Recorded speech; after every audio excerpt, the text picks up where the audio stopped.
저희 아이가 전역을 하지 않은 관계로 마스크와 모자를 부득이하게 착용한 점 이해 부탁드립니다.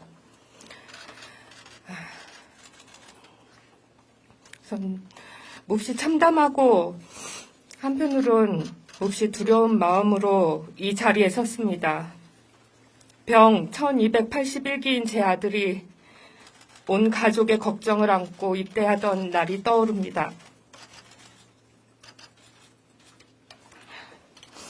늘 밝고 친구들과 어울리기 좋아하고 어릴 적에는 혹여 기차역 주변의 노숙자를 보더라도 나중에 어려운 사람을 돕는 사람이 되고 싶다던 아이였습니다. 고등학교도 특성화고 보건간호과를 선택해 간호조무사 자격증을 가져오고 사람들을 구조하는 일을 하고 싶다며 대학도 소방학과에 지원했습니다. 급기야는 군 입대 전 코로나19 민간 파견 인력으로 자원해 코로나에 감염된 환자를 돌보는 일까지 하면서 저에게는 걱정과 자랑스러움을 한 번에 주던 아들이었습니다. 해병대에 반대를 무릅쓰고 지원한 이유도 후일 사람들을 구해내는 일을 하기 위해서 좀 더 유리한 조건이라며 가족을 설득했습니다. 그 힘들다는 해병대 훈련소 생활을 극기주까지 무사히 마치고 첫 면회에 가슴에 빨간 명찰을 달았다고 팔광모를 쓴 채 거수경례를 하던 제 아들의 자부심 넘치던 모습을 기억합니다. 이후 월성 원자력 발전소에 있는 해병대 진지로 파견 갔을 때도 저는 방사능 때문에 걱정을 했지만 자기가 지금 여길 지키지 않으면 우리 국민들이 위험해진다며 그렇게 걱정을 무마시키기도 했습니다. 이후에도 휴가를 나오면 해병 부심으로 가득 찬 아들과의 대화는 자신의 미래에 대한 이야기들이었습니다. 남들은 한 번도 가기 싫다는 군대를 전역해서도 해병대 부사관으로 지원해볼까, 아니면 학교를 졸업하고 해병대 장교로도 있는 것도 괜찮을 것 같다면서 이야기하던 아이였습니다. 그리고 군입대를 앞둔 친구들에게도 타군 말고 해병대 오라며 독려를 하던 그런 친구였습니다. 그러나 사고 이후에는 이런 대화는 일절 없었습니다. 오히려 이제는 친구들한테 본인이 해병대에 나왔다는 말도 못하겠다는 이야기를 하더군요. 본인이 생사의 갈림길에서 생으로 돌아온 사고였음에도 불구하고 처음 통화에서는 엄마 내가 수근이를 못 잡았다고 울었습니다.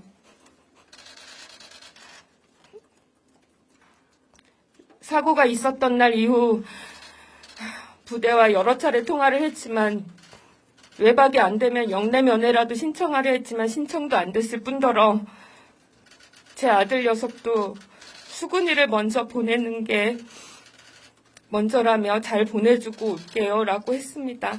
그러면서 면회를 만료했습니다. 사고 이후 아들을 처음 볼 수 있었던 건 사고일부터 17일이 지난 8월 4일입니다. 간신히 중대장의 특별 외박 끝에 휴가를 나온 아들은 늘 잠꾸러기였던 제 아들은 집에 와서 하루도 편하게 잠을 못 잤습니다. 땀을 뻘뻘 흘리면서 깨기도 했고 어느 날은 울면서 깨는 모습도 보았습니다. 사고 이후 저는 제 모든 걸 동원해 그 사고에서 생존해온 모든 아들들을 돌봐달라는 부탁을 여기저기 했습니다.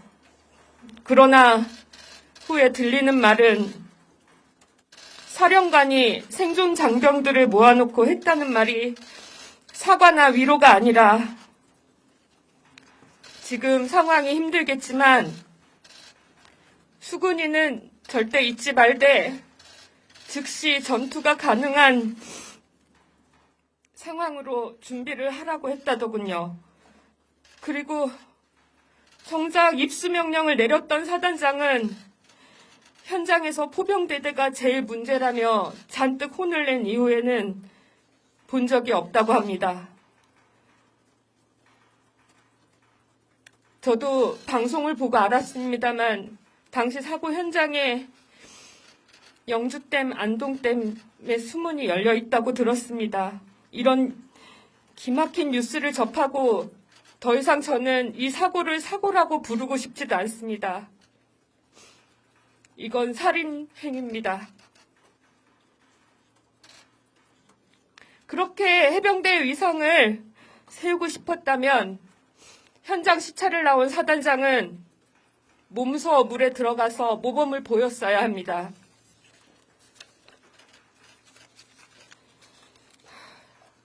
저는 제 아들을 사회에서 책임을 다하는 사람으로 키우려고 노력했습니다. 잘한 일에는 겸손하라 가르쳤고, 화를 내야 하는 것을 구분하는 법을 가르쳤고, 잘못한 일에는 진심으로 반성하고 사과하며 책임을 지는 것이 명예라고 가르쳤습니다. 수색 사고가 있던 전날 복구를 나갔다고 하기에 진심으로 피해 입은 분들을 도와드리고 오라는 말도 했습니다. 그리고 앞으로도 어떤 문제가 발생하면 그걸 그냥 덮고 넘어가면 나중에는 더 큰 문제로 돌아온다는 그런 가르침도 알려준 적이 있습니다. 저는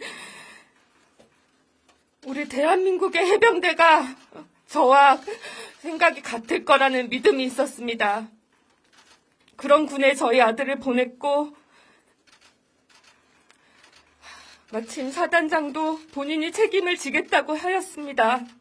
그러나 지금의 상황에는 실망감을 넘어 정말 배신감을 느낍니다. 제가 이럴진데 그 현장에 있던 제 아들과 그리고 함께했던 대원들은 오죽하겠습니까? 한 번 해병은 영원한 해병이라는 말 맞다나 길 가다 마주치는 해병 출신들은 서로를 모르더라도 형제처럼 서로를 대해줍니다.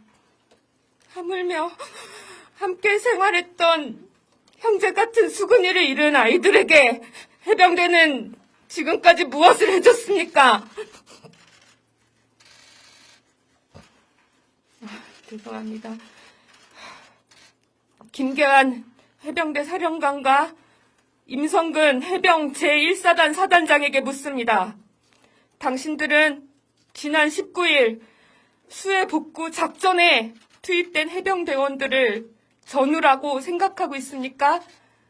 아니면 그저 당신들의 무사한 일, 입신양명을 위한 도구였습니까?